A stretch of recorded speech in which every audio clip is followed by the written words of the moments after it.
Okay, hello. I am ready. I am ready to start. Um, yeah, so I guess today I'm going to try to get a little sample working of SDL sound. So I kind of wrote up what I want like in the long term. But I feel like, yeah, it's probably not going to be a thing that's going to be finished in one day. But like at least maybe we could get like a single sound or something like that working, but we'll see. So yeah, pretty much just gonna figure out how to incorporate SDL sound and SDL mixer, and then we're gonna try and sort of work our way through all of these bullet points. So when adding a new thing to the project, so generally this is currently how the project is like laid out. So there's going to be the source folder, and then there's going to be the include folder. The source folder holds all the source code. Include folder holds the headers, but also the source folder can sometimes hold like internal headers that are like hiding specific structures or functions that I don't want to be public. So that's why sometimes it will have like these headers here, where it might have some specific functionality that or implementation or something that I want kind of hidden behind the scenes. And then these are going to be the public headers. So this is a little bit of a mess right now because there is like rodeo.h right now, and there's another one, rodeo.c, hold like way too much stuff in them. I don't know if my microphone's a bit too loud because it looks like I'm peaking sometimes. Maybe I'll make it a tiny bit quieter. So rodeo.c and rodeo.h kind of hold too much functionality within them that I don't really want to, but I just haven't gotten around to splitting it up yet. There's like the rendering and windowing stuff like SDL and BGFX, which are sort of all mashed up into rodeo.c, which I don't really like, but it's just kind of a lot of work to fix it, so I'm leaving it for a little bit later. Maybe once I revisit the rendering to add more features. But for now, it's kind of good enough. So I want to get like a minimum amount of I guess, a minimum viable product of like a thing that can start making games with, right? Oh yeah, which by the way, I guess I'll showcase just what we have so far. So this is what we have so far. So we have this little character, which we can move with arrow keys. We can move around with our mouse, and then we can like spam a bunch of them, and you can have like thousands of them, and like the frame rate's fine. So that's all. And it also builds and runs on the web, but I won't show that here just because it takes a little bit. It'll take too long. I don't want to waste your time.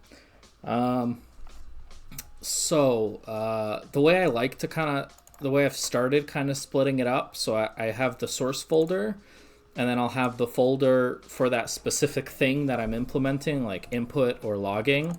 And then inside there'll be 3 possible files, if I remember correctly. So there'll be the .c, which is the actual logic implementation, and then there might be an internal header file for any kind of source code, functions that are only used internally. So then those would be declared here, because sometimes you need those functions to be used elsewhere in the library, but you only want them used inside of the library and never outside. And then there's the third one, which is the types header. So I kind of want the declaration or the implementation of the types to be in a separate header file, just so it's kind of, I don't know. I guess it's like a preference thing. I don't think most people do that. But yeah, so that's kind of how I do it. And then for the include files, the public ones, I do it more or less the same way, where I have the types and just the function declarations done separately. I might kind of rework this a little bit. I'm still sort of thinking through what is sort of my personal preference for this kind of thing. But yeah, that's more or less sort of how this works. Oh, and yes, there's also a configuration which has like some flags I think it only has like one flag right now, which is, oh, it has two flags, which is like the maximum size of the vertices and the indices. And then it's like some stuff that you can like configure to change when you're compiling the library. And then the way it is that rodeo.h by default includes all of these, so that when you're building a game, you just include this one thing and then you have the full functionality. If you want to be more specific and use these, that's fine too. But like as like a convenience thing, this pretty much includes all of this. So you don't have to like do anything too specific. So when we're adding a new like feature type thing, we're gonna have to edit the build files for CMake. So we're gonna have to edit CMake, and then since we're also making it an external library, so that's gonna be inside the external directory for this library. So this is where I hold all the libraries that are not made by me but made by someone else and that I'm using inside of my library. So you have like the BGFX stuff, CGLM, which is like for math. It's like the C graphics library for math or something like that, because GLM is like the C++ one that you use for OpenGL, and then somebody made a C version, which is very nice. And then we have the SDL stuff, and then SDL image, which is like loading files, like picture files, and then STC. So we're going to end up adding the SDL mixer into here when we're going to use it, and then we're going to have to configure it in CMake to build properly, and then we can start adding the code for it. So hopefully that'll all go smoothly. We'll see. So I have the web page here opened up, and then we're going to want to go and make sure that it's an SDL2, because we're using SDL2, and the default for the GitHub page is SDL3, so that causes issues if you forget. So don't forget. We're going to copy that. And then git submodule add. And then I think it's, oh wait, let me go into external first. And then git submodule add. Does everything make sense so far that I explained? I hope so. I'm not sure because I just kind of went on and on and on, but if you have any questions or something doesn't make sense, let me know. Submodule add mixer. It's gonna just take a while to download and clone everything. Okay, good thing that everything makes sense so far. I'm still like, everything's not like fully planned, so I'm kind of just winging it a little bit. Or I guess I think the programmer way of saying it is that I'm doing agile development, you know, or whatever it is. So, which is just a fancy word for saying we're winging it a little bit. Okay, so we're gonna go back to here, and then now we can go to our CMake lists. This part I am not 100% sure how to do, so we're gonna have to figure it out. So normally, just when I'm adding like a regular library, or like I'm adding my own code, like new code into the library, and then I want to register it with CMake, you pretty much just add like one line here and that's it. And then you just do it. So you just add the C file that you want CMake to recognize and build into this one thing, and then you're done. But if you're doing like an external library, then you have to do some kind of fancy stuff that I don't 100% get how to do it, so I might struggle here a bit.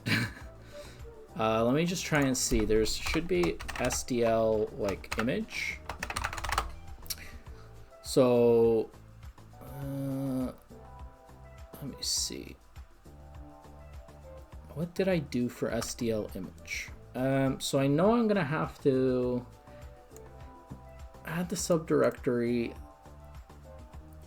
include the directory also. So the add subdirectory pretty much takes the CMake that's inside SDL image and then uses that to build SDL image.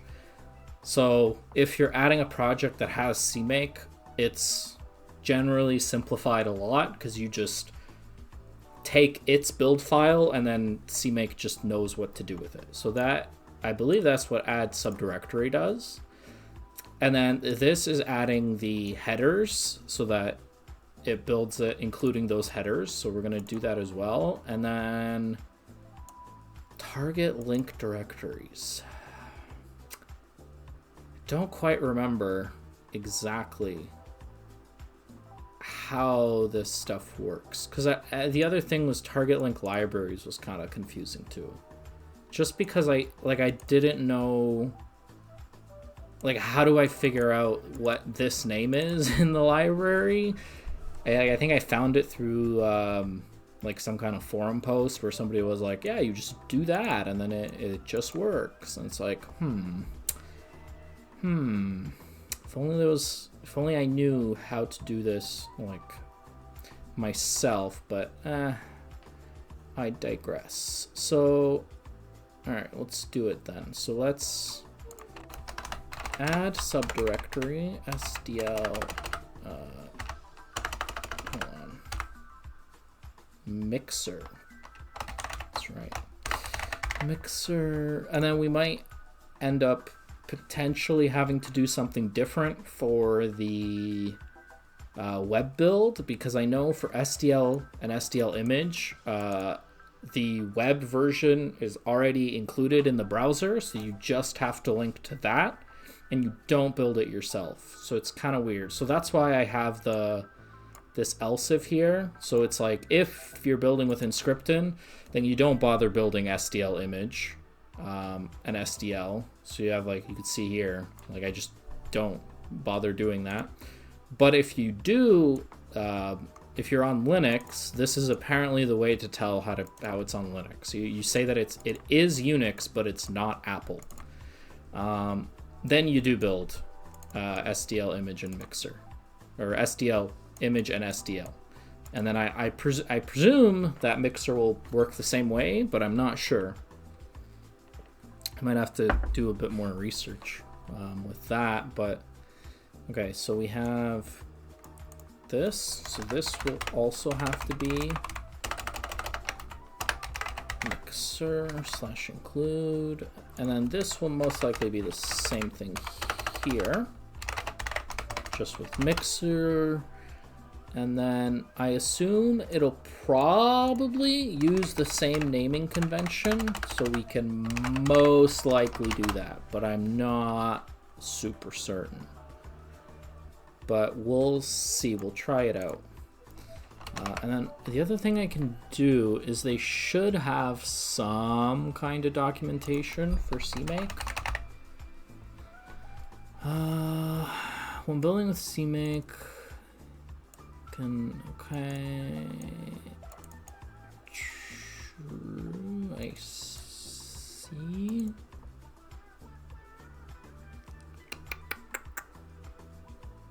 Okay. Let me try and see. Using SDL mixer with CMake. Not very useful. Let's see what this person did.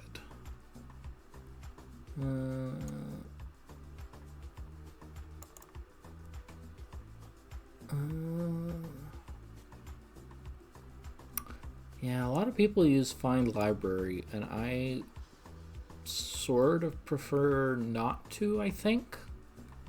Because I think find library might use system libraries, and I don't want it to do that. Maybe I'm just wrong in wanting to do that, but I would prefer to just use the library that I have inside that I clone.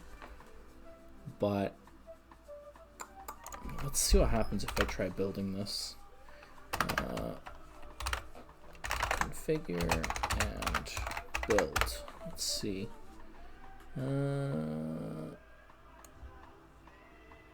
Oh yeah, it's gonna clone. Yeah, it's gonna recursively clone all the other submodules. So this might actually also take another little bit. Yeah. So how was your day? You know, for anyone that's in the chat, while we wait for it to finish cloning everything.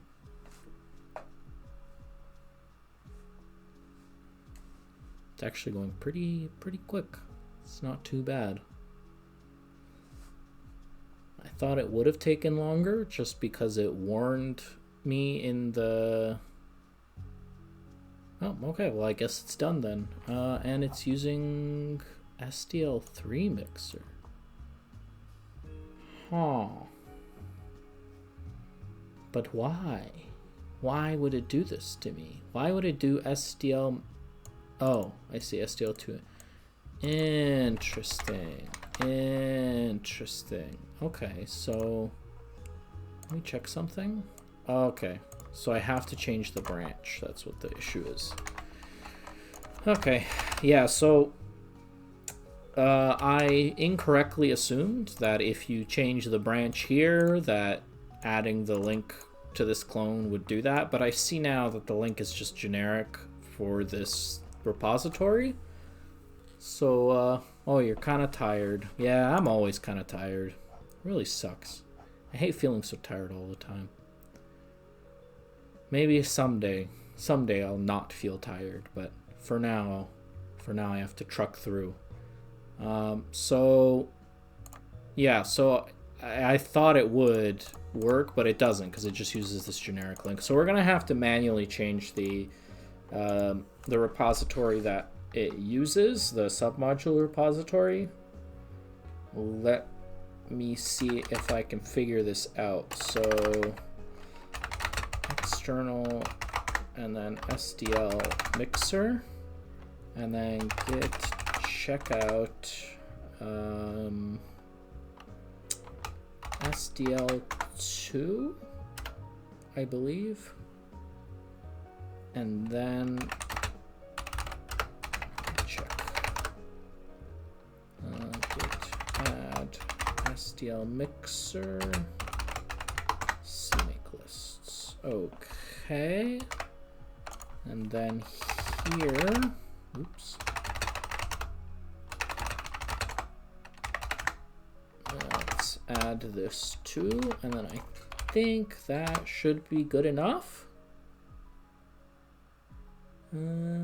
Could not find libxmp library. Interesting. Using system libxmp. Alright, well I guess I could just... let's see. I'll just install that. Just libxmp. Oh, it has to use the AUR. Well, that's kind of weird. Is there no regular version? Let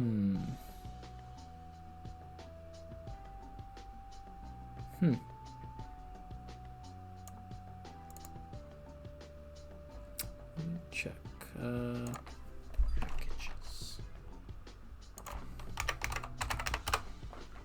Yeah, I guess not. I guess it's only for the AUR. Well, once that finishes installing, then I think it'll just work. This is like, I'm not sure what library this is, but I guess I'm fine with it being a system library. I guess. Should be fine. Oh, let me check something. I want to see how SDL mixer works with Inscriptin while we wait.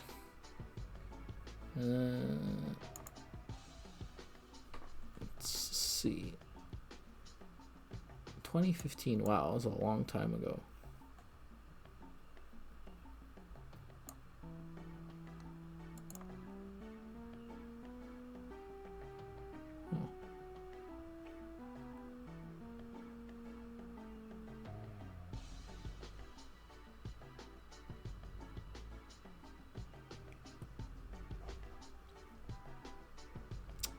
seems like you could just build it, I guess. Which is kind of interesting that you have to build this one but then include the other ones. That might be a pain in the butt to figure out, but well, it is what it is.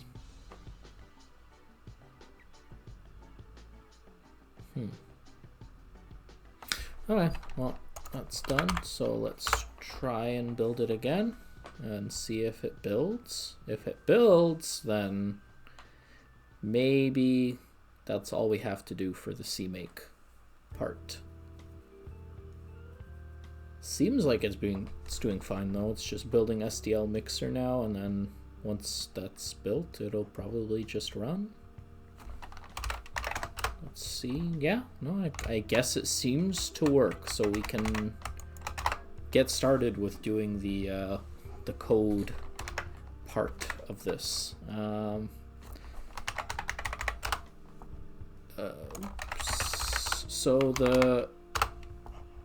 So we're gonna have to do pretty much the same format as I've been following, sort of. So we're gonna make like an audio folder, and then we're gonna put rodeo_audio.c,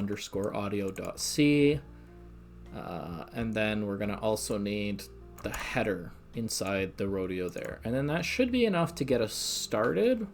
And then if we need the additional headers, then we'll put them in as necessary, but for now that should be good enough. Oh, and that also reminds me, we need to edit one more thing in the CMake lists, which is adding the actual file to for CMake so that it knows to compile it. So audio, oops.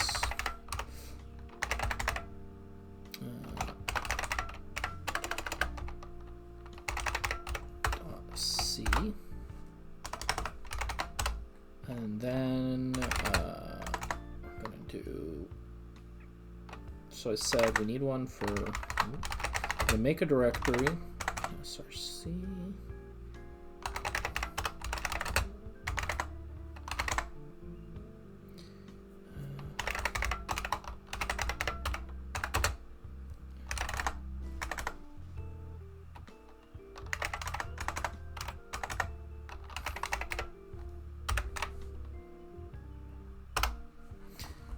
okay, and then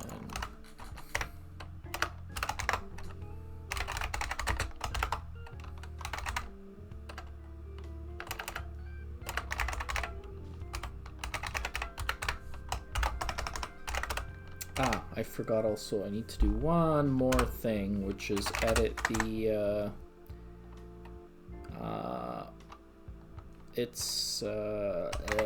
I'm losing my words, the compile flags, because, oh wait, no, it should be fine because of the include. Okay. Yes, and then that's an error because the file's not found, but it should be found. Interesting. Audio.h. I don't know why it's not found. Oh, there we go. It's just, I guess the file didn't exist for a brief moment. Okay. I'm gonna skip this song because it's too intense, I guess. I think that should... Yeah, okay. It's just too noisy. Too noisy of a song. Okay, so I guess now we can go to the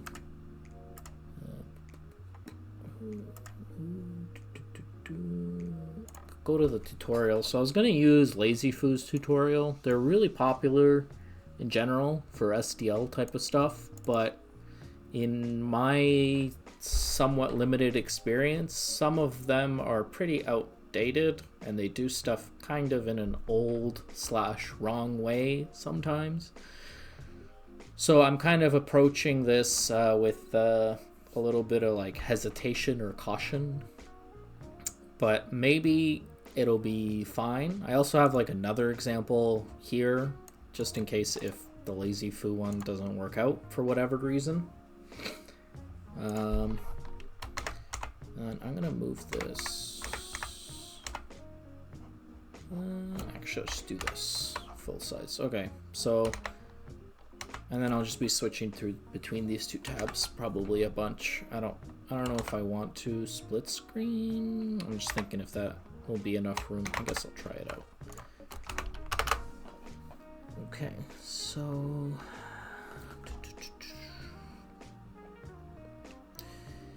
music that will be played. Okay, so for now, I'm gonna skip doing music. Oh, I forgot. I think I need to copy over a random song. Hold on. I have to do it off screen so you don't see my secret list of files. Okay.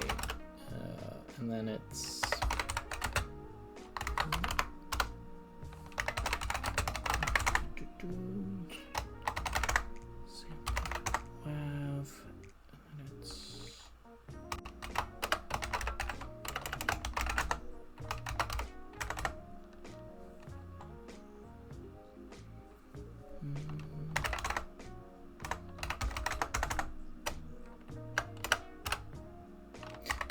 okay, so that is ready. And all right, so oh, there's another kind of format that I use. I guess I could explain it a little bit. Let me try and get an example. src and rodeo.c follows kind of the convention. Oh, oops, I should probably use where? This. So I kind of structure, I guess, the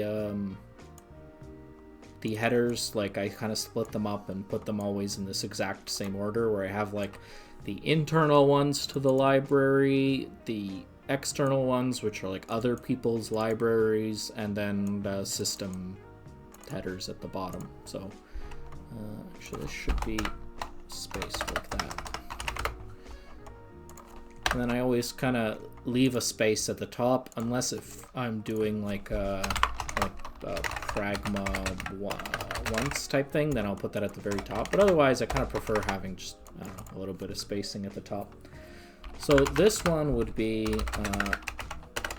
internal,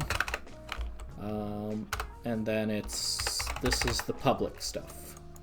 And then if there was anything private, I'd put it under, but there's nothing there, so that's not good. And then this is external. And then here we would do include SDL mixer.h. Oh, and then I use like this, but it's not found because of the thing that I forgot about. Hold on. The compile flags, that's what I forgot to include. So this has SDL, but it doesn't have, interesting. I'm confused why that doesn't work, but well, anyways, whatever. SDL mixer, and then I think that should fix it. Yeah, okay. So this like compile flags file, that's pretty much just like it's for my text editor to understand where the headers are from and what headers I'm using, as well as like what flags I'm using. And then the text editor, NeoVim, has like a built-in thing that talks to a compiler to sort of check if what I'm writing is correct as I'm writing it. And then it also does like auto completion and stuff like that. So, but it doesn't know which files I'm planning on using, unless if they're installed globally. But I don't want to install any of this stuff globally at the moment. I want to have it like specifically here, just to kind of avoid issues with like versions and whatever. And then if all the external libraries I'm using are like specifically versioned here, included in the repository, then it'll pretty much always build and work because it'll always use the same versions. And if I need to manually update, I can do that, but it won't automatically update. So that's kind of the reason I want to use this instead of using system libraries. But CMake seems to be kind of annoyed that that's what I want to do. Or at least it seems kind of like the mainstream way is not to do that. At least from my limited experience, from what I can tell. Okay, so we have mixer, and then we might also need just regular SDL. And then the other small thing, I guess, is the angle brackets versus the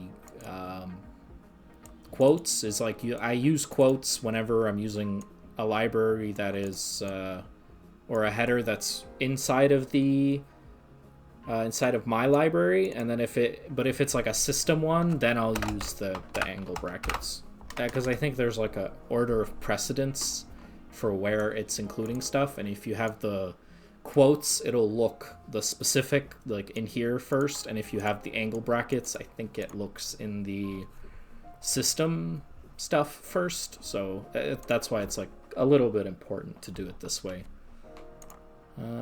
Okay, so there is some global variables, and I will probably clean them up later, but right now I just want to get a sound working, so I won't bother. So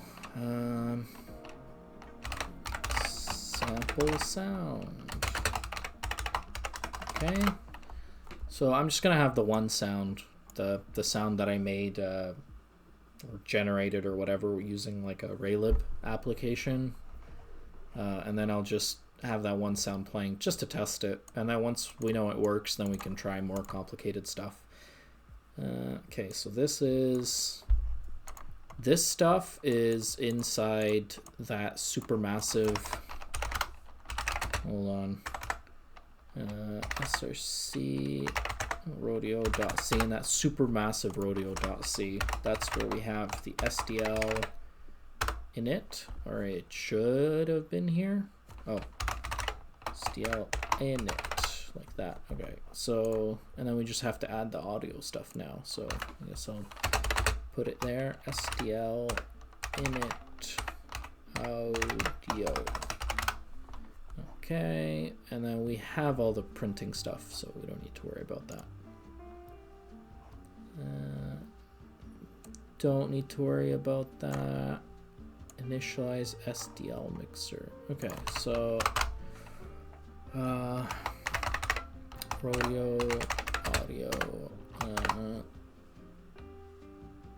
guess initialize.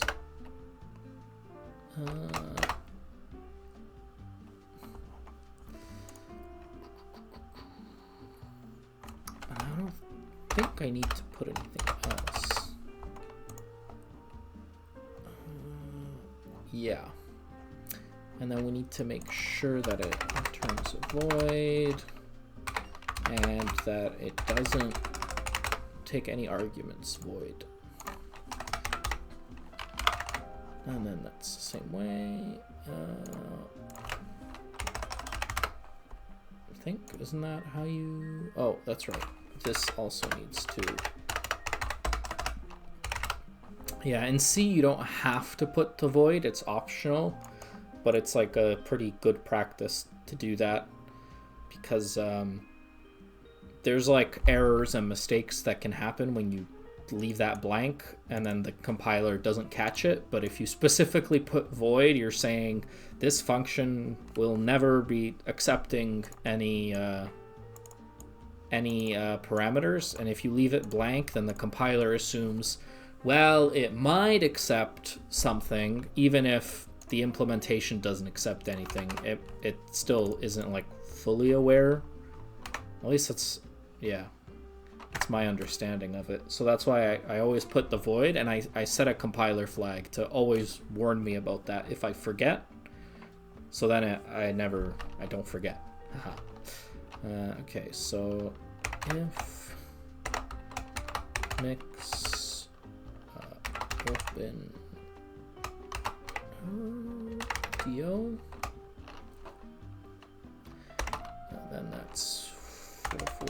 100 mix default format channels 2, and then the chunk size is 2048, I guess.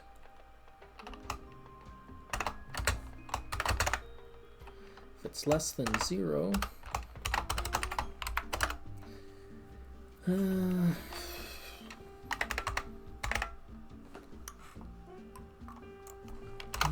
gonna need rodeo/log.h, so that'll give us the logging functions. So then we can do rodeo log, rodeo log level error, and then it'll be let's see how I did it here. Failed. Hold on. There we go. Failed to initialize SDL audio. SDL error %s, and then the %s would be SDL get error. Okay. So that'll just print out for us that there's an error that happened, and then we'll know sort of where to look at in our code for what's wrong and such. So it's always nice to have these kinds of things, kind of error stuff. Okay, so we have that. Success equals false. Is there a success flag? Oh, I guess there's some other thing that they did. So we have this audio initializer, and then but we never called it yet. So I guess I'll call the audio initializer somewhere after initializing the SDL windows, somewhere near the end here, I think. Let me see where they, I think they did it at the top. Yeah, so it's probably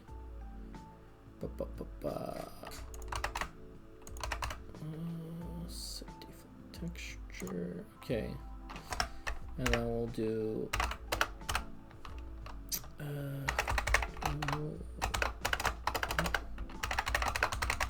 audio initialize, and then at the top we need to remember to include it.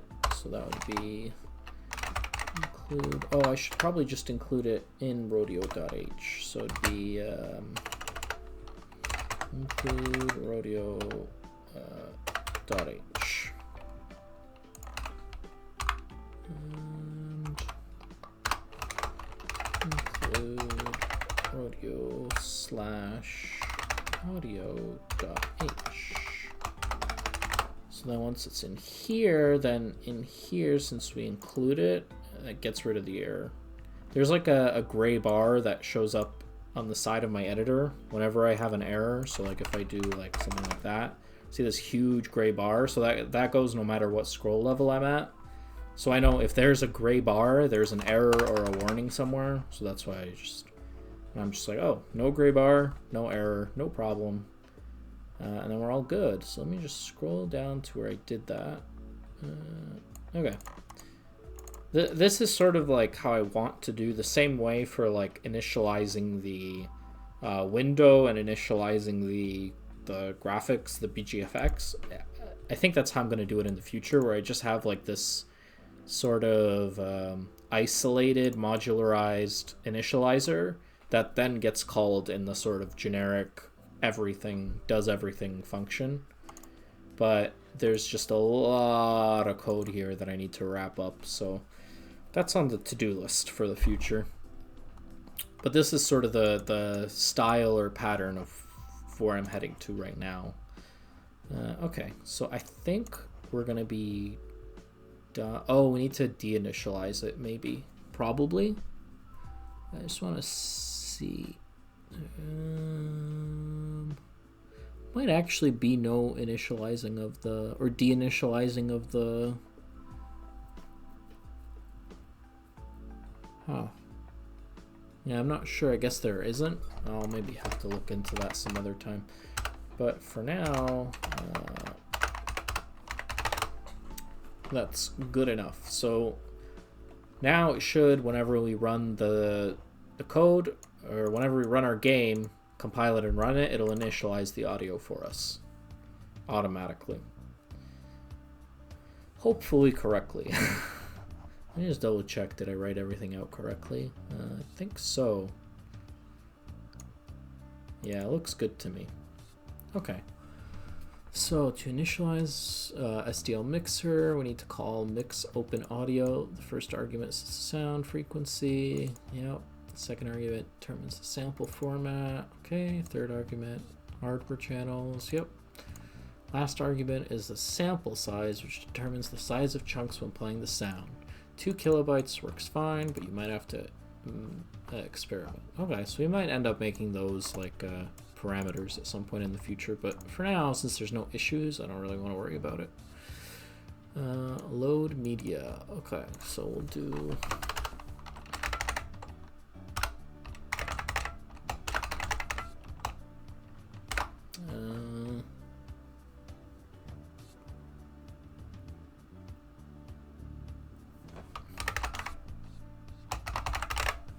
load sample. So this will just be like a sort of temporary function that like we'll just call it to load up a sample, you know, into there, something like that. So and then we won't worry too much about making the code super clean for now. Like this is fine. So load sound effects. So we're gonna have sample sound equals. Let me just highlight the part there. Mix load WAV. Hold on. How did I load?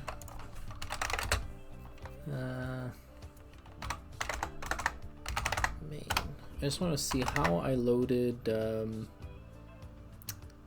the orc image. Did I use asset/orc.png or did I just do orc.png? Assets/orc.png. Okay. So this will be assets/ hold on, so not detect. Weird. Oh, because it's, yeah, I just want to make sure. Hold on. Where's the... Okay, assets/org.png. I just want to use the autocomplete so that it's for sure the correct file name. So we're going to have that. What is this issue? Undeclared function. Did I... Oh, it's WAV capitalized. Gotcha. Makes sense. And then that has to be that. And then it's if sample sound is null. Actually, hold on. Null is sample sound. I think this might be another convention that I start using. Because usually when you do like an if statement check, you'll do like variable is equal to some value, right? And then this is doing it backwards. This is doing it so that the value is it equal to the variable. And the reasoning for doing this is that it is extremely easy to forget to put an equal sign. And if you put the value on the left side, the compiler will never let you compile this. Like it'll warn you that you cannot assign a variable to, I think these are called, they're called R values, or they might have another name that starts with a letter and values, but it'll never let you assign it to a value. So then it'll instantly let you know like, hey, you're making a mistake here. But if I do it the other way, where I make this sample sound equals to null, then it'll give me a warning, but I guess it doesn't matter if it gives me the warning, just because I guess the compiler is smart enough, but I think I still might kind of like the other way, just because it's an error, and there's no way of getting around an error. Well, there is kind of a way to ignore warnings if you're really lazy. Although I try to never ignore warnings, at least for my code. Sample sound. So I might want to just try using this convention, just so that I never forget about that double equals. At least that's the argument behind why I would want to do it this way. So now we'll do audio log level error. And then we have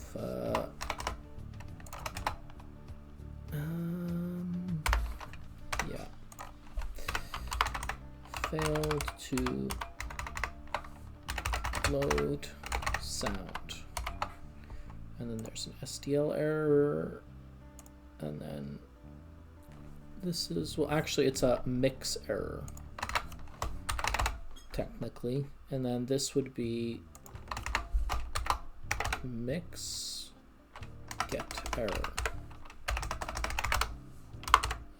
Oops. Okay. Yeah, and then that'll print out the error and let us know that something is incorrect. Something happened that we didn't want to happen. So here we load our splash texture sound. We call load mus, and to load the sound effect, load mus. Oh, for loading music. And then to load the sound effect, it's load wav. Okay, that's fine. And then this is for closing everything. So free loaded images, gprompt texture. Oh yeah, we don't care about that. And then free sound effects. So yeah, that's fine.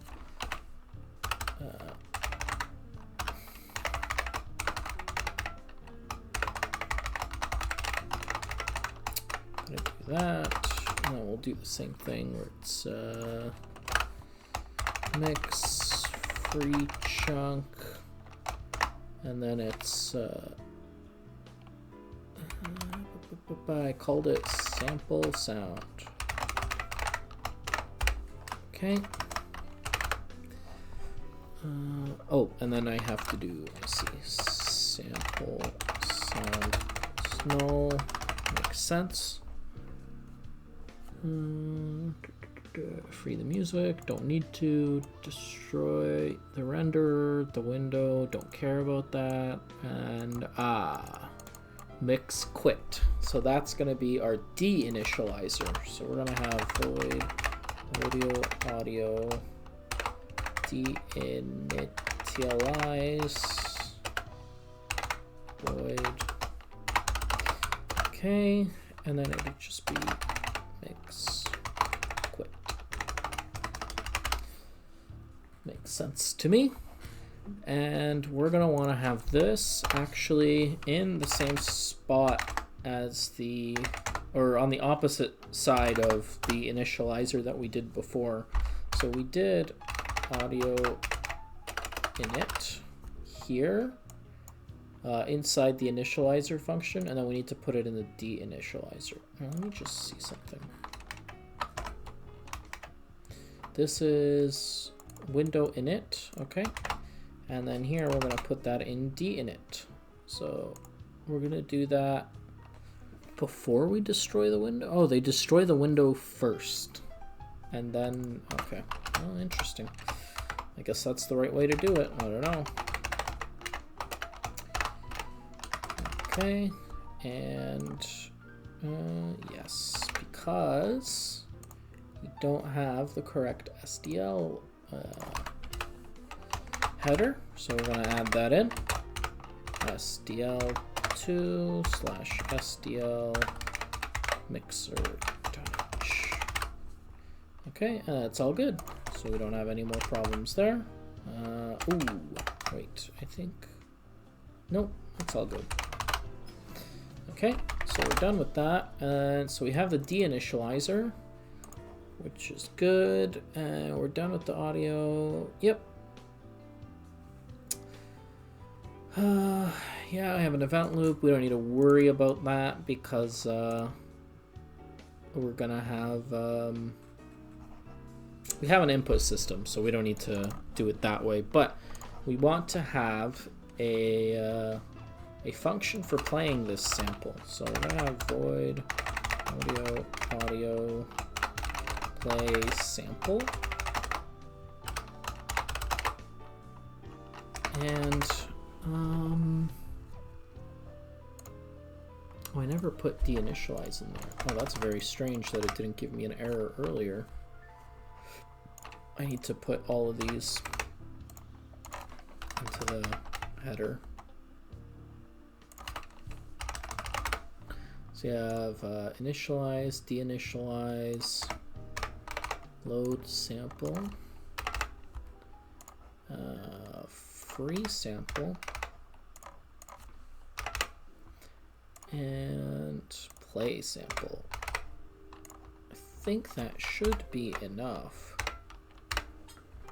We just need to do sample. Yeah, it should be enough functions, I think, to get it to play music. So we'll have mix play channel. Okay, so mix play channel, the channel -1. So specified channel is -1. Play on the first free channel and return -1 without playing anything new if no free channel is available. If a specific channel is requested and there is a chunk already playing, that chunk will be halted and the new chunk will take its place. Interesting. Okay. And then this is the chunk, which is sample sound. And loops is 0, because I guess we only want it to play the one time. That's, of course, okay. Okay, in the event loop, we play a sound effect when the number keys are pressed. You play a mix chunk by calling mix play channel. The first argument is the channel you want to play it in, since we don't care. Yep. Second argument is the sound effect. And the last argument is the number of times to repeat the effect. We only want it to play once. Yep, that's true. A channel in this case is not the same as a hardware channel that can represent the left and right channels. Every sound effect that's played has a channel associated with it. When you want to pause or stop an effect that's playing, you can halt its channel. Okay, that makes sense. So I guess it's kind of like all the channels are probably mixed into each other. And then, so you might have like, I don't know, I guess you could have like 3 or 4 channels. So then you could play 3 or 4 sounds at the same time, and then I suppose that's how that works. That makes sense in my mental model. And then for music, we don't care right now. And then that is supposedly it. So this should be enough code for the engine side of things. Yes, taking notes. Yes, yes. So this should be enough code for the engine side of things. And then now we're just going to have to implement it in the game side of things. So this would be the game side of things here, which is our second tab. And actually, I need to use the bathroom. So I'll be back momentarily. BRB, bathroom break.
Okay, I'm back.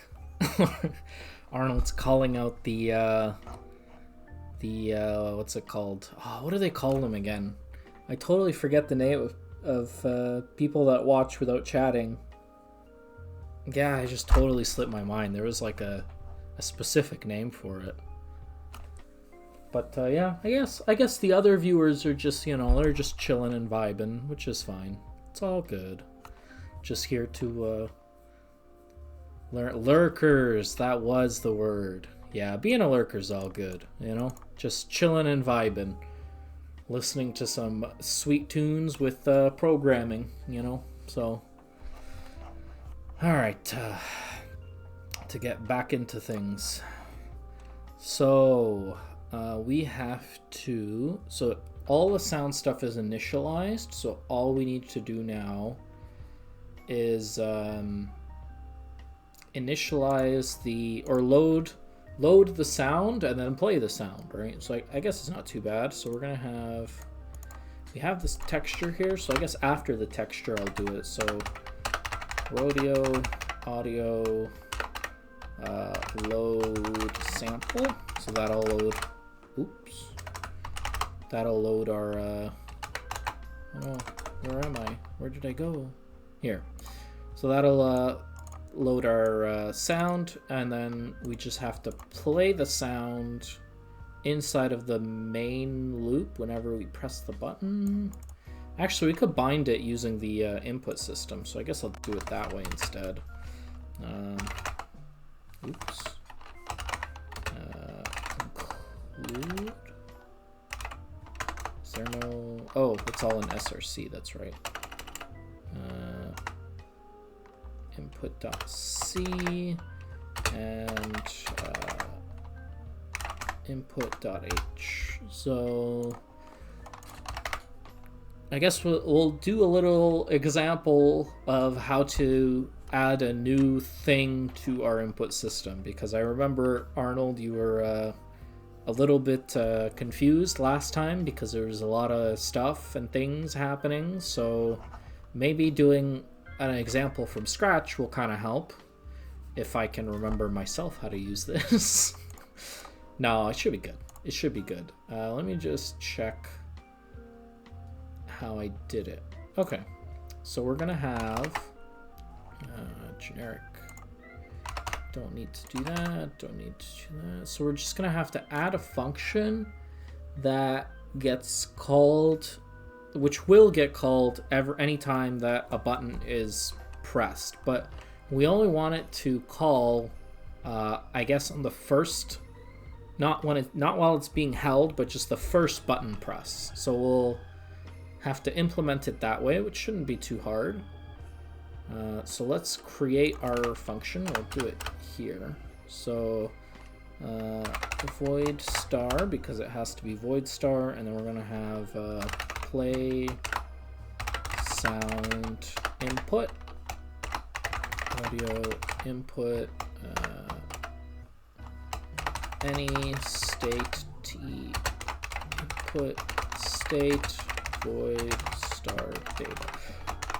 So for this signature, I literally just copied what I wrote here, because it has to be exactly the same for the callback to work. So, and then we're gonna have, so because we don't want it to keep playing the sound while the button is down, we want it to only play the sound when the button is pressed. We're gonna want to create a static variable, which will remember if the key was just pressed or if it was just being held. So we'll do pressed, it's false. Oh yes, and then I'm gonna add a return null at the end, just so that error goes away.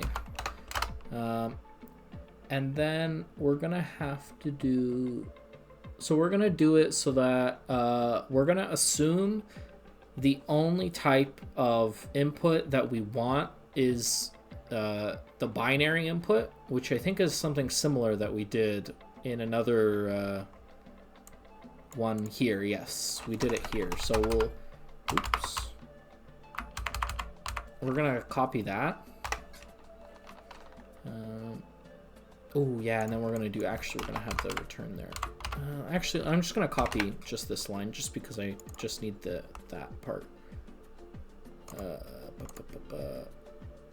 Here it is. So, hold on. So the first thing we're gonna want to check, because we're gonna want this function to return a value in the future. We're gonna want it to return a value of whether the button is pressed or not, right? So it's actually, instead of returning null, we could just do and pressed. So it's gonna return the value of that Boolean as a pointer, which is fine, you know. And then now to get the input system to like update, we're gonna need the input system to update this data. So first thing we need to check is if the input state exists, right? Then we want to do something. So if input null does not equal input state. So if the input state isn't null, then we want to do something with it. If it's null, then we just want to return the data, because if it's null, that means, you know, we're just asking for the data. But if it's not null, that means that it's the input system is saying, hey, I want to give you an update on whether the button's pressed or not, right?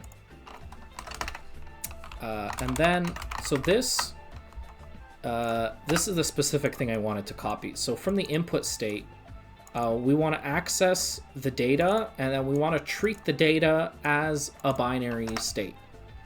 So that's pretty much what this line means. We're taking we're converting the information inside the input state. We're not converting, but we're reading it as the binary state. We're saying, hey, you know, we expect binary state, and that's what we're reading. And then, so that variable binary state will either be true if the button is down, or it will be false if the button was just let go. And if I remember correctly, it will not keep sending true or false. It'll like only send it when there's that state change. So I'm just trying to remember if, but hold on, this might cause an issue for the way I want to do it. Because this is only going to be called once, so it'll always remember that it's true. So there'd have to be some other way to know that a frame changed. I see an issue with my input system now, because there's no way for us to know whether we're on a new frame or not. And that's how you know if like a button was pressed or if it was held, I guess, because the SDL system will only send new data when there's a state change. And when there's no state change, it'll just send you nothing. So we'll never have an opportunity to update this to be correct, I guess, which is a bit annoying, but I guess we'll just ignore that for now for the sake of testing the sound system. And then I'll have to think of something for pressed versus down. I'll have to figure out some kind of solution that I'm going to be happy with. But it's a good thing that I'm being made aware of these kinds of things. So we're going to store this in down, and I think it would work for mouse button for keyboard keys, but that's only because keyboard keys have like a repeat thing. But anyway, doesn't matter. So this will be pretty much the bare bones of the play sound thing. So whenever the key was going to be down, this will be true. Whenever it's up, it'll be false. So now we have to register this to some kind of button, and then in our game code, we're going to call it to check if we want to play a sound, pretty much. So let's go down to the registering stuff. So we're going to create a new command. So we're gonna want to have inputs. That's right. Hold on.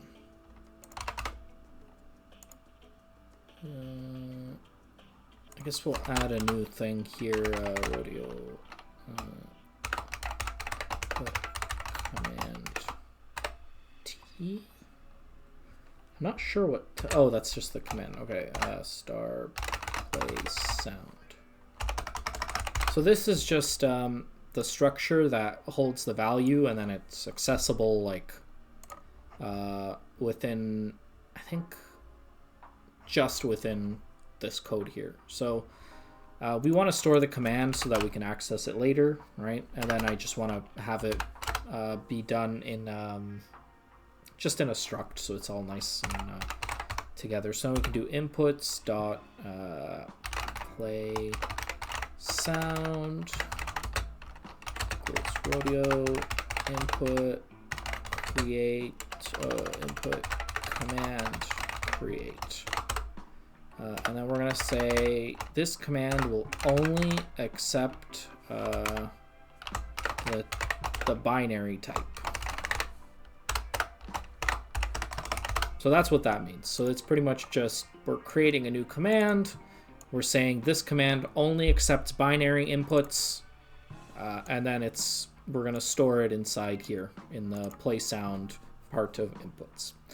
And then now here we're going to register this input. Actually, let me, okay. And then we're going to have to register the input or some kind of input. We're going to register an input into the command. So rodeo input, rodeo input command register. And then we want to register a binary scan code. So we're going to register a key press.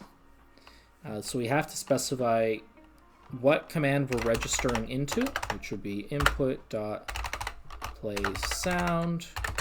And then we're going to have to write down which scan code it's going to be. So rodeo input scan code. Is there like a one? I am not sure how it does because this one was set up, I think I talked about it last stream. This one was set up so that it uses like sort of the same format as SDL, and I'm not sure what they do for numbers, so I guess I'll just make it the letter M instead. M for music, I guess. Even though it's technically not music, but whatever. Inputs, and that's right, because this is binary. There we go. That's right, because it's under the binary namespace. So rodeo input, yeah, so that's registering the letter M, so that whenever the letter M is pressed, it will trigger the play sound command. So far, so good. And then we have to register the callback. So the callback is this function that we made here, play sound input. So right now, the command doesn't do anything because it has no callbacks registered. So if I press the letter M, it triggers the callback, it triggers the command, but the command doesn't have any callbacks, so it doesn't do anything. It just kind of yells into the void saying, hey, you should play a sound, but it doesn't, nothing will read it. So that's what we have to do now. So we're going to have rodeo input command, and then register callback. So then same format as before. The command first, and then the function. So the function is just star, and then the name of the function, which is play sound input. And I keep misspelling this. And that's pretty much just saying take a pointer to this function and then pass it in as like as a variable, I guess. So, and then this function will just handle it for you. So it'll register into the command that, hey, when this command is triggered, you want to call this function. And then the last thing that we need to do before it's ready is we have to make sure the command is registered into the scene. And scenes are pretty much just like bundles of commands. And it is set up this way so that you can easily turn on and off bundles of commands, such as like if you press pause to enter a menu, you don't want the gameplay, movement to keep happening. You want that like put off to the side, and then you enable a different group of commands for controlling the menu, and then you can switch really easily between the two. So we register, so we have a scene, and then we register a command. So that's like the naming, kind of the naming scheme I have here, right? So it's like we have a command and we want to register something, right? So here it's like we have a command and then we're registering a controller access or mouse input or a keyboard key, right? So the first one is the thing we're doing it to, and then the second thing is the thing that's being added to that first thing, I guess. Kind of a weird, wordy way to explain it. So, but that's like the naming convention I sort of follow here. So then here we have inputs.scene. Just we only use like a single scene, generic scene, good enough for testing. And then inputs.play sound. And I think that should be it. So now when we play the game, it should play that sound effect. Just make sure that everything builds correctly. And I think it should, but there's no telling. Yeah, there's no sound effect. As far as I can tell, there's no sound effect. Let me check with PavU control to see if there's anything. Oh, it does open the audio device because there is this demo. Yeah. Oh, it failed to load the sound. I am blind. Unrecognized audio format. Interesting. Interesting. Let me try and find.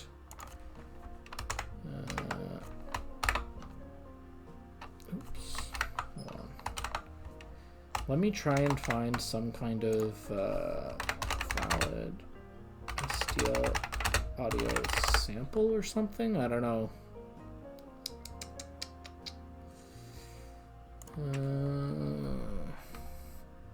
Give me 1 second while I look up.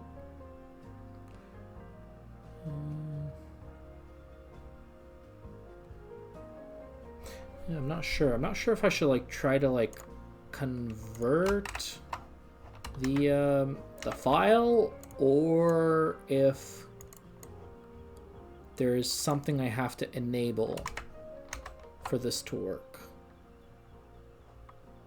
Or is there like a sample audio file here that they can just give me? Doesn't look like it.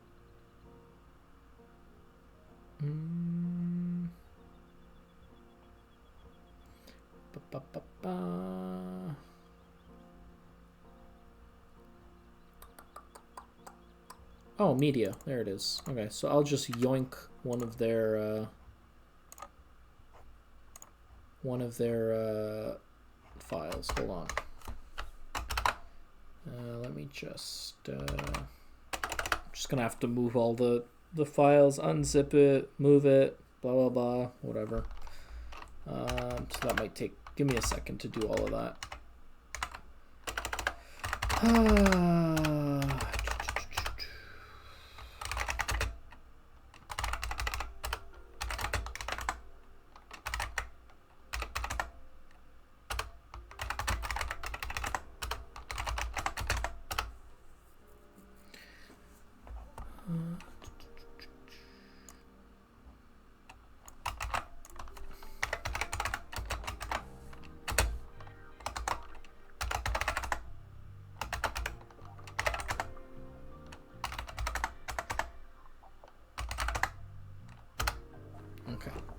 So I got that copied over.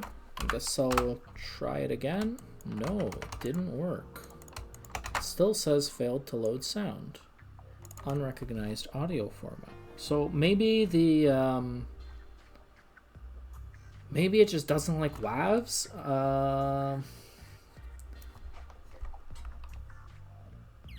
Hold on. Let me just make sure I'm using the right audio file. Oops. So I used the beat. Oh, and that's music. Oh, of course. Hold on. Let me just get a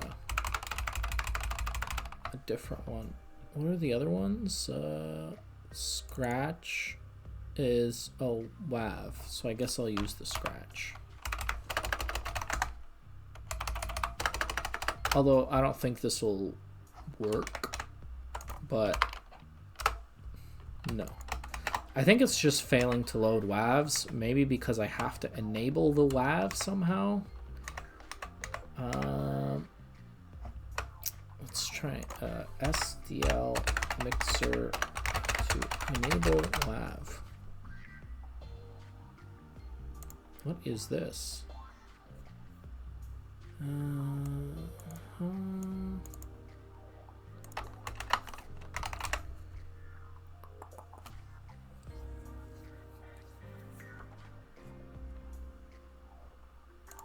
Is this going to help me in any way?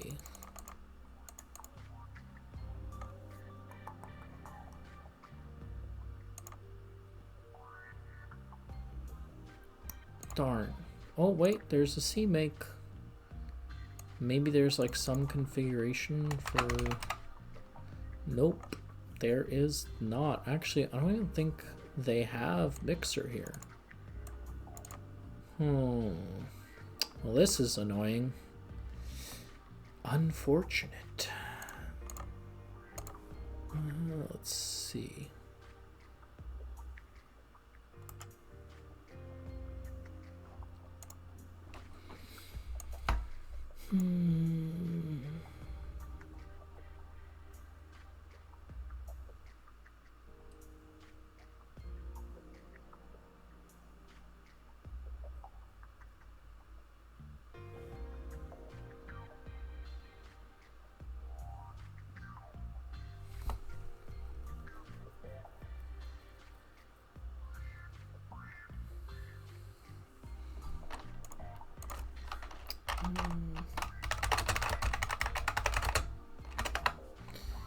Just see what was it? Unrecognized audio format.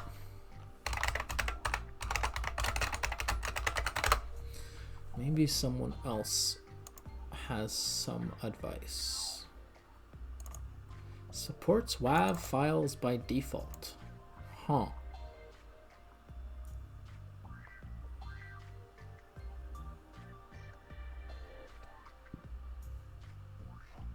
Did I name it wrong? Oh. Streamer not reading chat. Oh no. Oh no. I am very blind. I see this now. I see this now. Okay. Okay. Streamer's bad. Streamer is bad. .wav. Yeah, that would explain it, huh? That would explain it, huh? Yay. Embarrassing. Okay. Okay. Let's try it now. It loaded, but nothing is happening. Interesting. One more thing I could...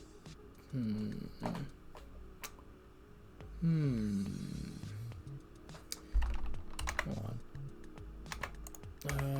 Let me try playing the audio sound first, just to make sure that it's good. Okay, that's what are supposed to sound like. Oh, I don't know if that matters that it doesn't match, but it's supposed to just work, but it doesn't.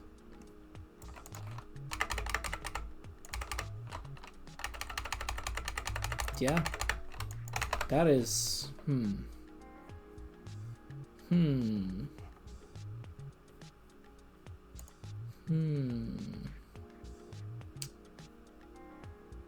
Could it be that I did something wrong with these inputs? Maybe. Let me try... Oh, I know what I did wrong. Oh, I did something very, very wrong. I never actually call the sound. Ever. Anywhere. That would make it not play the sound if I didn't call the sound, right?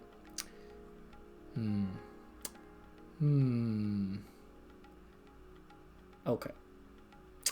That is also embarrassing, but I think I know exactly how to do it. So I forgot, we have to do this if statement to check if we're pressing the button, then do the thing. So it calls the function correctly, but the function doesn't actually make it play the sound. The playing of the sound is done outside of the function. Oops. Well, at least that's an easy fix. So sec underscore input, but I didn't put it in the header, I think that was the issue. So we have this play sound input, and that has to go down at the bottom here. Let me just format this a little bit better. Streamer not reading chat. Yeah. Okay, so we have that there now. So this is saved. Then we can go to main.c. And if I do this, it should show up now. No? Oh my gosh, why is it? Play sound input. There it is. Okay, and then, so for the input state, we can just give it null because we're not updating its input. It's going to send us data back. And that data...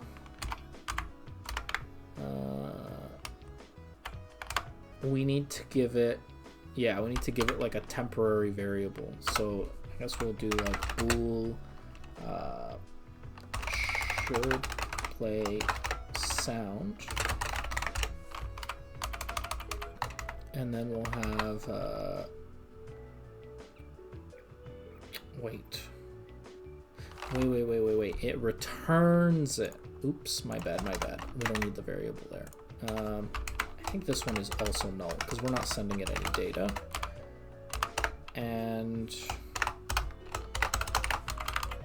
we have to convert this into a Boolean pointer, and then we have to dereference that pointer. So that's why this kind of like funky sort of syntax looks like that.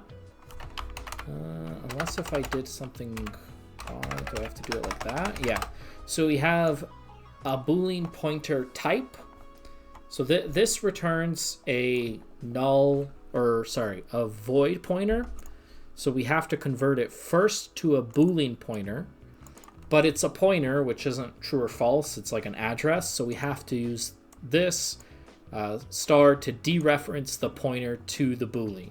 So that's why that looks a little bit funky, but that's how that works there.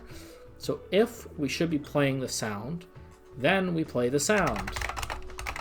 Audio, play sample. Okay. Now it should work. Hopefully. Alright, everything worked? Oh my god, that's so loud. But it worked. Okay, well there we go. Literally first try and like no mistakes, you know, and no embarrassing moments.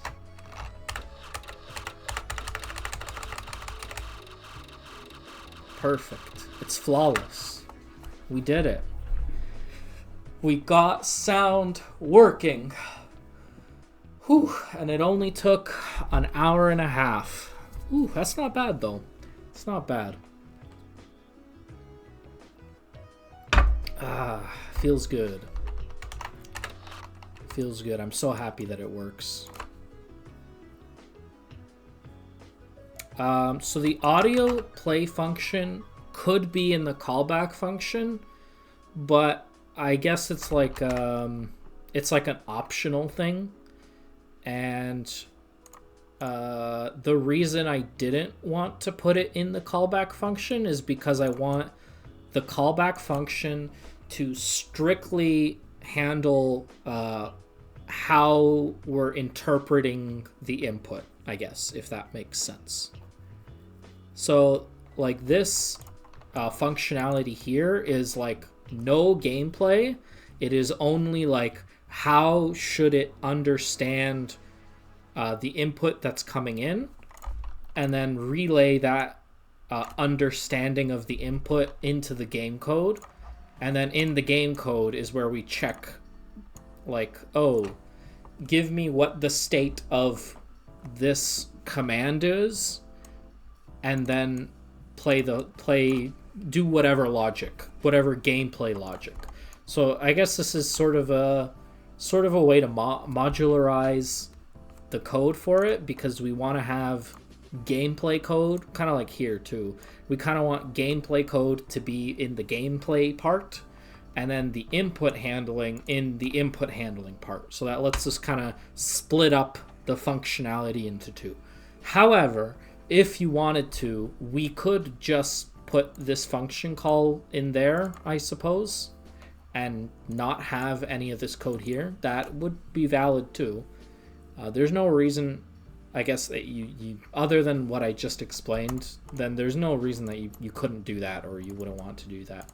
You could, but I guess it's just I want to have it so that the input logic and gameplay logic are separated. I hope that answers the question good enough. I mean, if you want, I could show you like a way where it's all in the input. So we could just have it. Oh, wait. There is an issue, actually. There is an issue why the audio play function isn't in the callback. Although you could kind of work around it.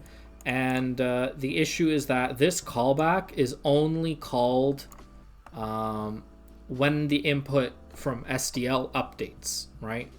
So I guess, let me show you what I mean. So this is what we have now, right? And if I run the game, and then I hold down like the music button, then it loops the audio over and over, right? While I'm holding the button down, which I guess wasn't what we wanted. But if I put this in here, what's gonna happen? Actually, this will technically sort of fix my issue that I had before. But so if I put it here, then we could have it so that if hold on. If so else this if down and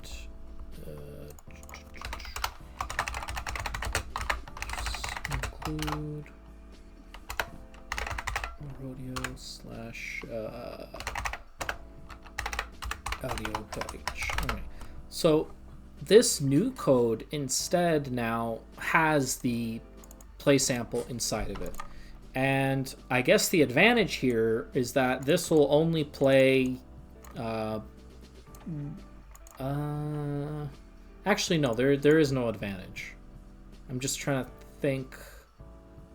But yeah, there's no advantage to doing this, but it's just a different way of doing it. So now we could completely get rid of this, and it should, well, we'd have to rewrite it, but oops.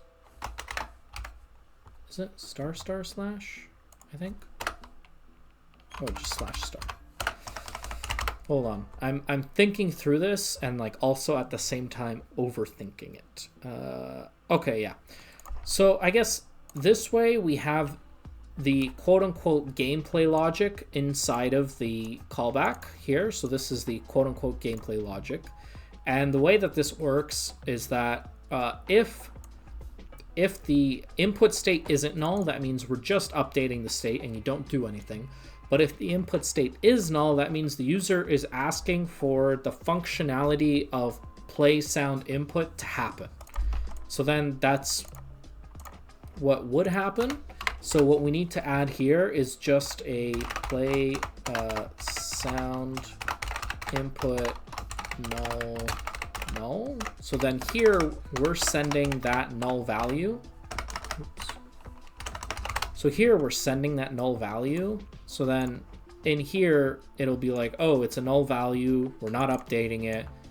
Do the gameplay logic. And this should just work.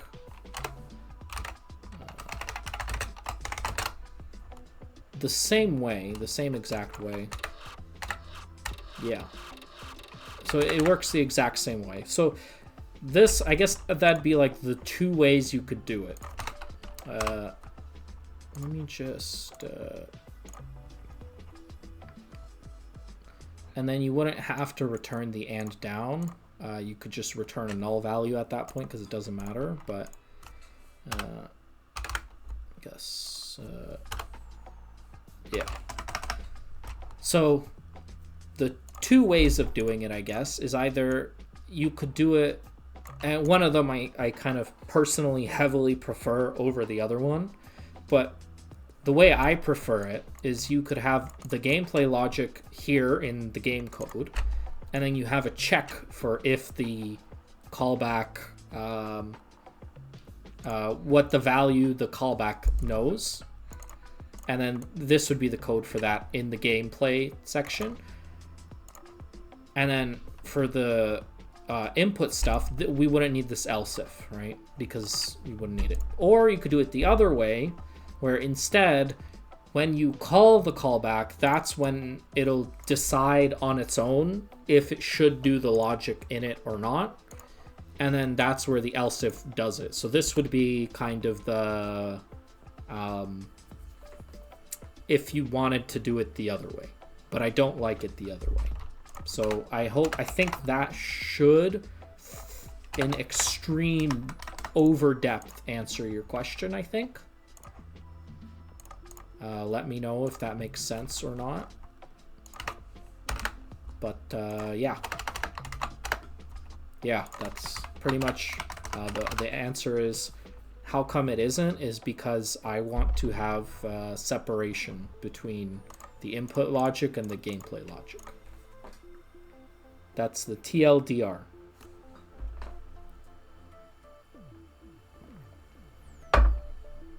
And I guess if you have any more questions, you can go ahead.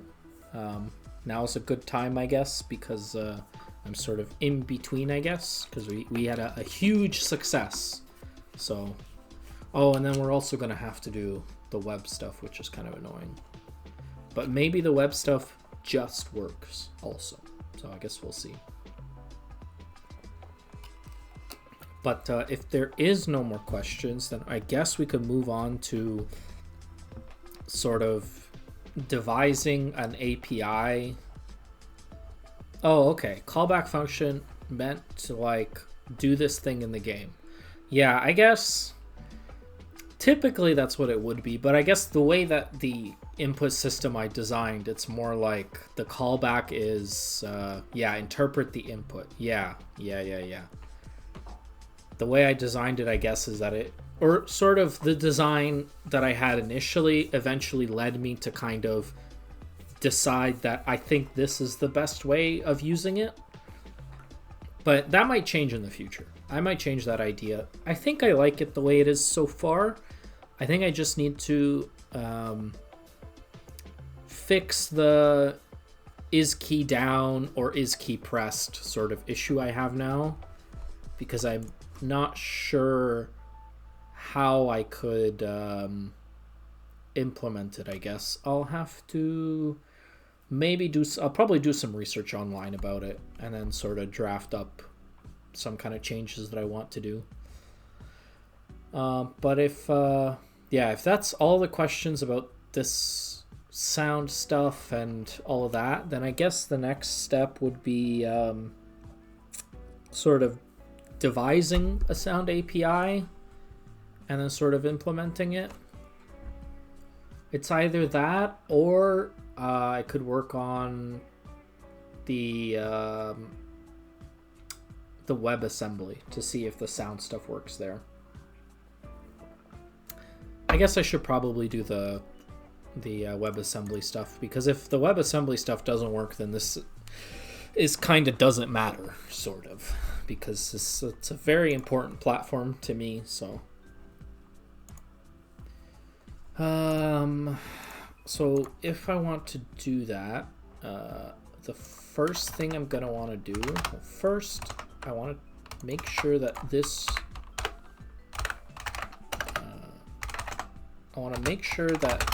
works.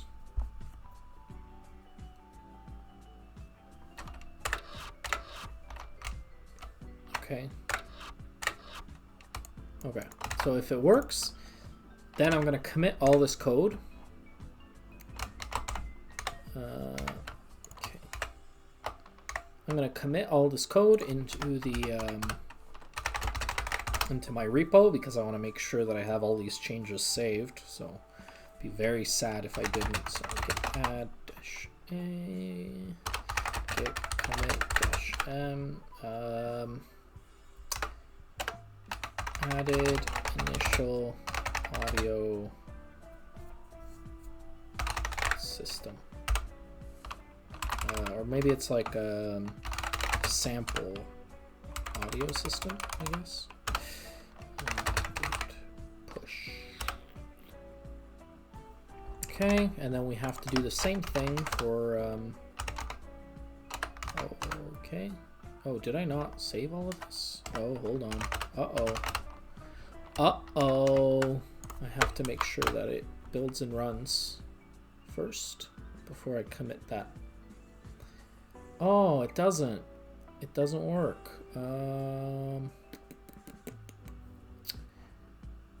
Why doesn't that work? Huh? Something isn't right. Hold on. Just make sure. Let me just try running it again one more time. Okay, fatal error. No such directory. Let's see. Okay.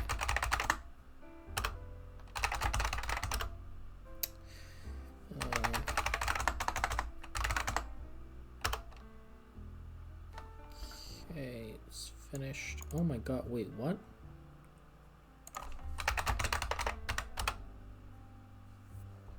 Previous position was... Okay, so...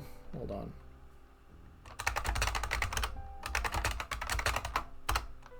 I think I know why it's erroring, and once...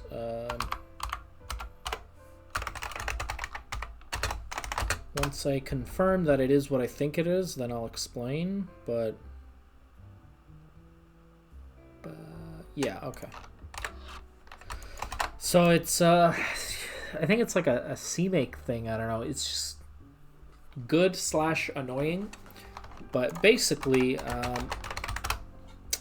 so when you don't add your changes into the Git file, into Git, like you don't have to commit it, but like you have to do git add, and then like it was like the external / yeah, this line here, external. So if that's not added to changes to be committed, CMake assumes you don't want to use this, you want to use the original version. So let me automatically revert to the original version that was initially committed. So even though we made a bunch of changes in RodeoKit, CMake assumes we didn't want those changes, and then it reverts. And I think that that might be when I do configure. And then that's why that error happened, where the file didn't exist because CMake reverted the submodule to an older commit. And then yeah, I just fixed it by checking out back into master, and then git add -a just to add all files so they don't get reverted. And then when you compile and run it, it's fine. So now we can commit it. Now just say, I always make the message for the sample game really simple because it just doesn't really matter. The sample game is just there to test features as we're building them. So it really doesn't matter what the commit message is. So just, the important commit messages are all in the actual game engine. So, okay. So that's all good. All right, so now we can test building it for the web. But before we do that, we have to update the CMake lists again, because, oh, this is the wrong one. We have to update the CMake lists because the things we added, I don't think we added them into the WebAssembly part.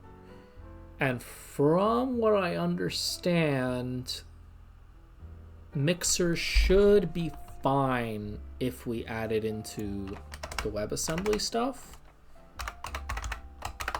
but I'm not sure. So I guess we'll find out. I don't know.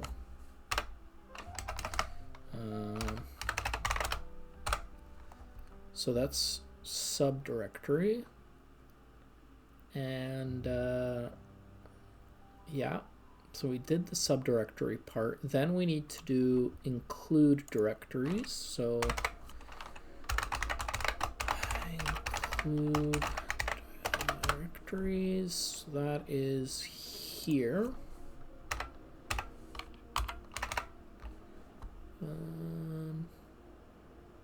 This is for mscript. Okay.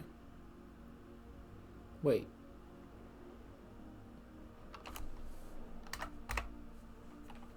Oh, that's right. There's like this weirdness. So we have to put it. Oh my god, I didn't. Hold on. Oh my god. The copy paste thing has screwed me over. Okay. It's for Mixer. Go here. Paste it here. And then I think there was a third thing, which was target link directories.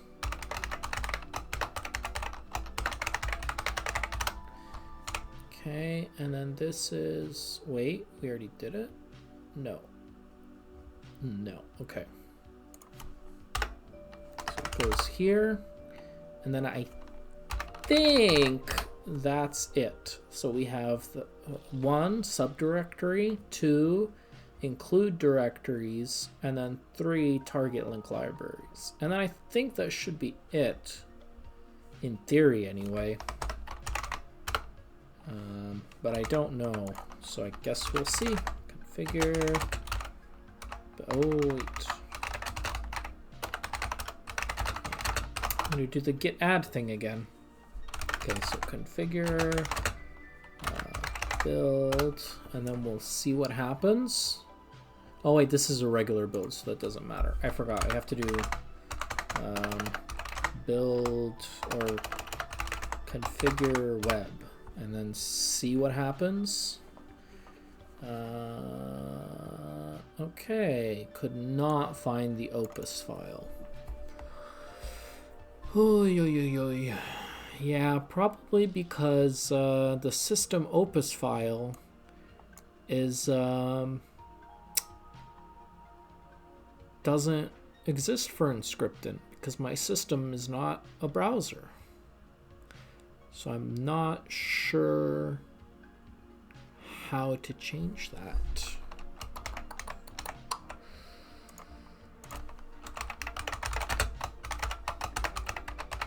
Mixer for Inscriptant. Let's see. Um,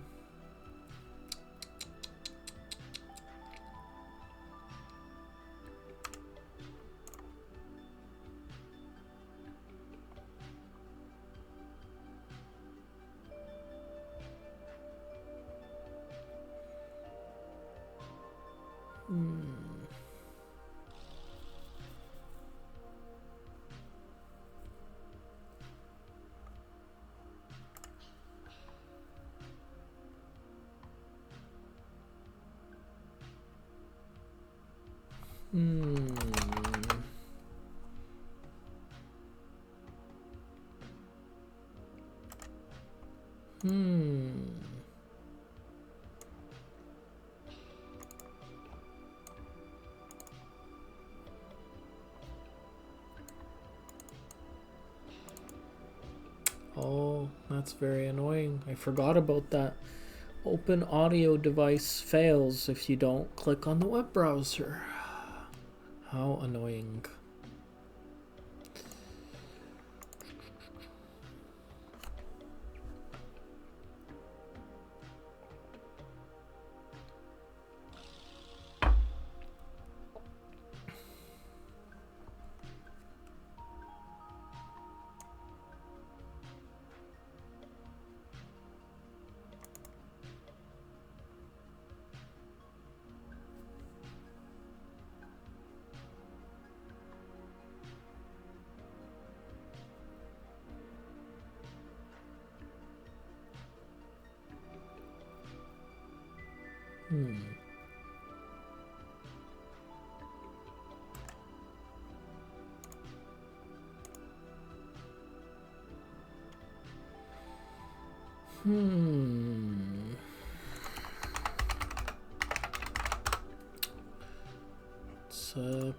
It's pretty annoying.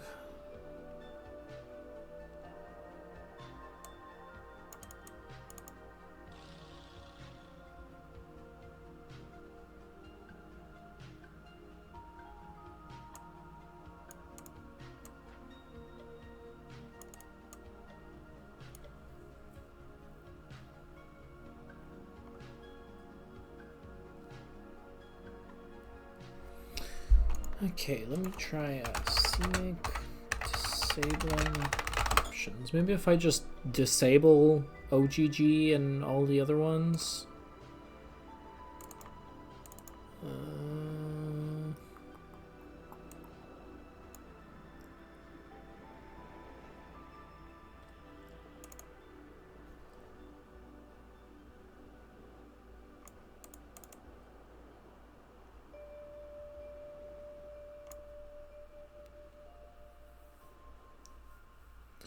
Has to happen before add subdirectory.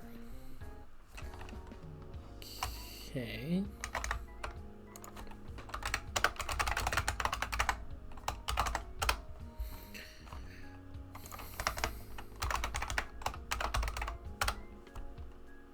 So somewhere here we have to declare things. So set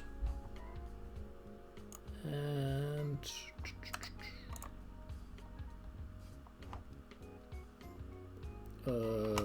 SDL to mixer CMake lists.txt.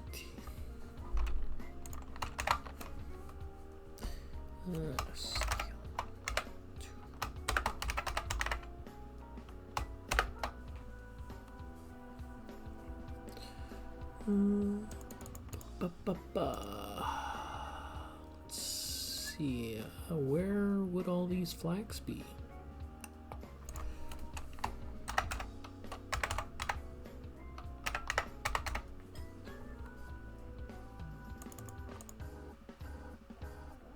Oh, wait, what?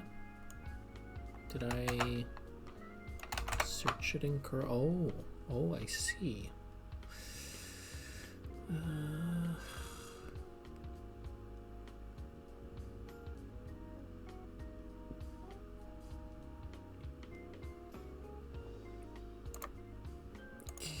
Okay.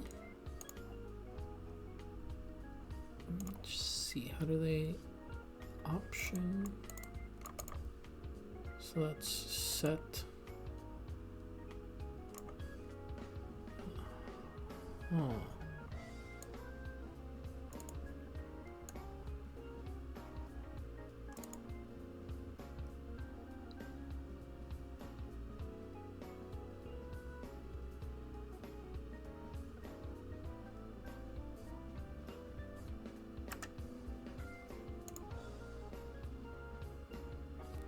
Variable value. So it'd just be like this. So it'd just be SDL mixer 2 opus off. I think that's it for disabling opus. I think it was opus that was wrong, right? Yes, opus. So now it should ignore opus, and then, yeah, okay. So we just have to go one by one, I guess, disabling them for now, and then in the future I'll worry about it. I assume that, oops, oh, I'm doing that, my bad. I assume that WAV just works fine. And it's only these like more specific stuff like OGG and such that require special libraries, which I think they can build for web, but I just have to like figure it out. libxmp. How would I disable libxmp? Oh wait, actually, oh, I want to try something. Hold on. I'm gonna go into the SDL mixer, and then, oops. And I'm gonna run cc make just to see what all the flags are. So,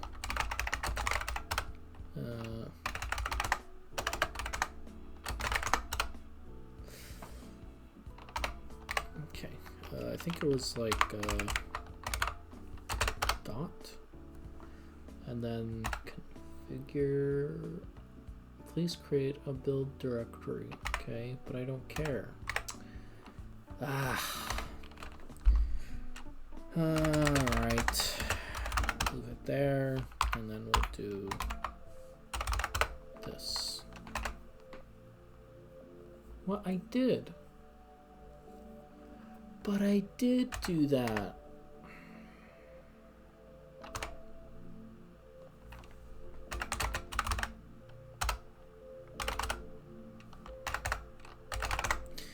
Make SDL mixer and then temp. Why does it keep prevented in tree built? Why does it keep doing that?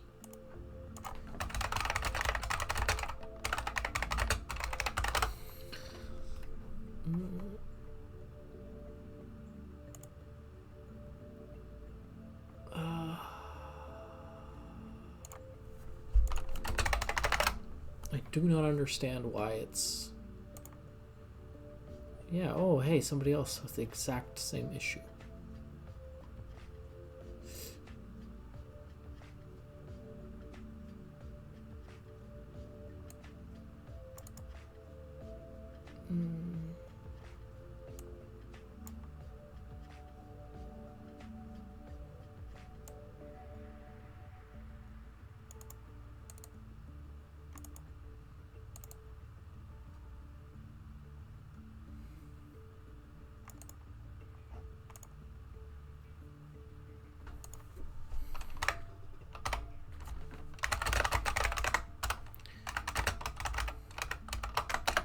Try this again.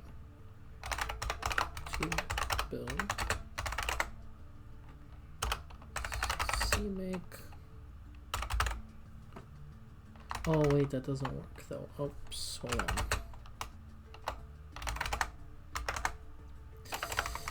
Ah, this is very annoying because I thought this would be a quick way to just test it, but it is fighting me.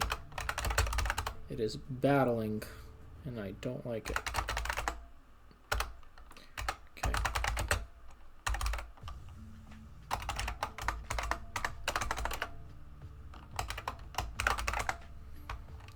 Mixer, and then that should, but it doesn't like that. Okay, let's try it. This command. No, it just doesn't like it, even though it's not in tree, but I guess it still doesn't like it. Let me try one more thing that I want to try.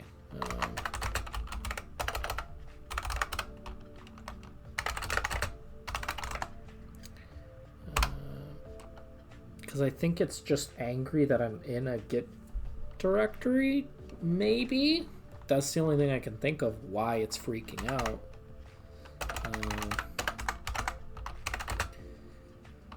And then it's SDL mixer. Okay.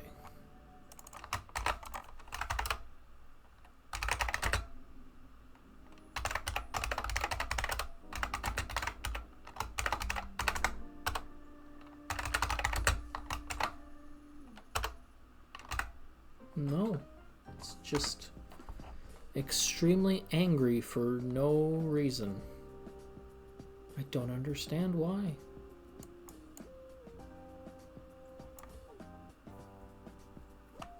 Makes no sense to me.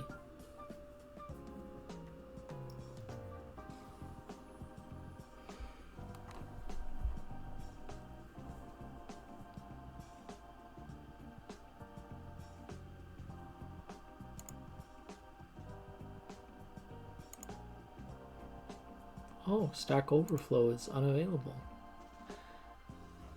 Okay.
The sass from some of these people is funny.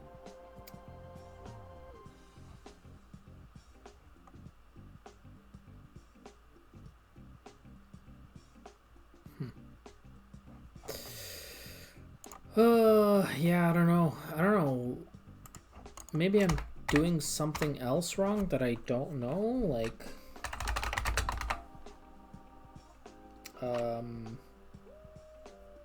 what was that command for like documentation stuff? Oh man, it escapes me. There was like man pages, that's what it was. Path to source, path to build. Okay. path to source, path to build. Okay, that works apparently, but sure, whatever. Okay, so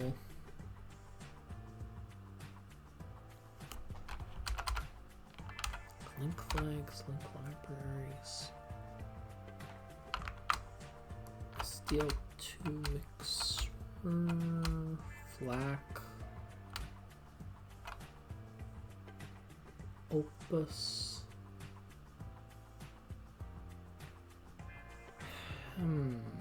Oh, Vorbis.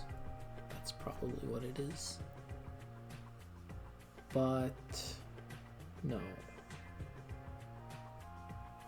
libxmp. Is there no way to avoid libxmp? Maybe not.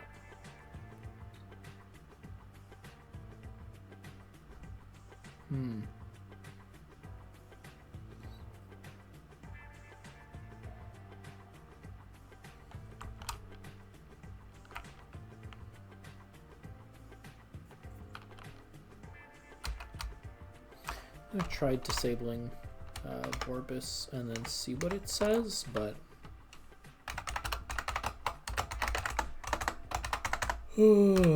yeah, I think I might end soon, just because I am kind of I guess burnt out a little bit on working on this problem. Also just tired. Still getting used to streaming for longer. I mean, this is longer than last time. I think last time it was like an hour and 45, and we're at like past 2 hours at this point. So I guess it's successful. But yeah, I just want to see disabling that one thing.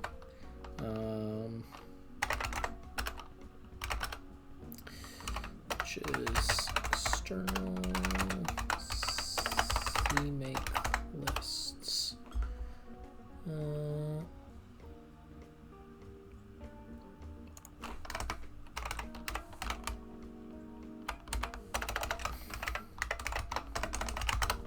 don't think this will fix it, but maybe. No, it looks like it really needs that libxmp library no matter what. So I'd have to figure something out. Yeah, I'll have to figure out how to get it to work on Inscriptum. I guess for now, I'll leave it as it is. I might just figure this out potentially off stream or something, but yeah, for now I think this is. I'll end it off here. I mean, we did succeed on getting the audio working, which is great, you know.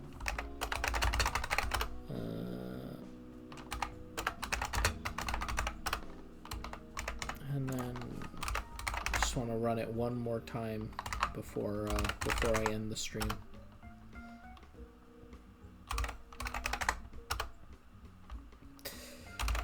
Ooh. Ah, beautiful. That beautiful scratching sound. The sounds of the project working and not having time wasted today. Alright, I guess that's it. So I'll see you next time.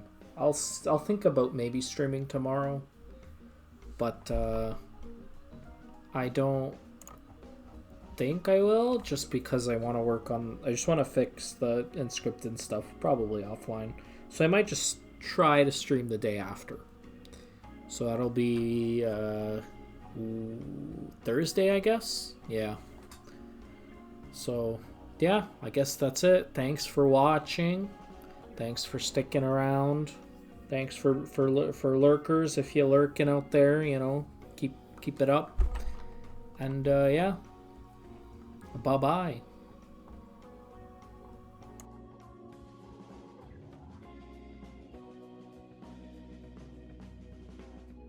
Oh, what? I was resummoned. What? Oh, sure. I don't know how though, but let me try this. There you go. You're a mod now. So congratulations, you've been promoted. There is no pay. and you will slave away deleting bad messages. But sure, no worries. All right, now it's gonna be for realsies the end of the stream. So, yeah, see ya.